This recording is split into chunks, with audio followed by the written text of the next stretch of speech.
ভারত দালাই লামার সঙ্গে আছে, যে রিসেন্টলি বলেছেন যে চায়না নিজের ইচ্ছামতো কোনো দালাই লামাকে নির্বাচন করতে পারে না।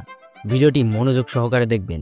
এটা আমাদের ভারত আর এটা চায়না, আর এটা হলো তিব্বত, যেটা 1950 সাল পর্যন্ত একটি স্বাধীন দেশ ছিল।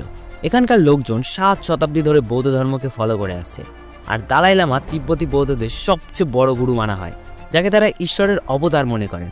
যখন দালাই লামার মৃত্যু হয় তখন তার আবার পুনর্জন্ম হয় এবং বৌদ্ধ ভিক্ষুরা তাকে খুঁজতে বার হয় এবং অনেক পরীক্ষার পরে নতুন দালাই লামাকে নির্বাচন করা হয়।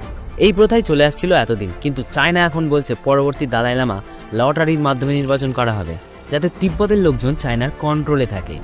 কিন্তু এই অ্যাপয়েন্টমেন্টকে রিজেক্ট করে দিল 14তম দালাই লামা, যে এখন বর্তমানে ভারতের শরণার্থী হিসেবে রয়েছেন। এর পক্ষে ভারত সরকার সাফ জানিয়ে দিয়েছেন যে আমরা ধর্মের ব্যাপারে কোনো দখলদারি পছন্দ করি না, আমরা চাই সব ধর্মের মানুষ সমান অধিকার পাক। এই বিষয়ে আপনার কি বক্তব্য কমেন্টে জানাতে ভুলবেন না।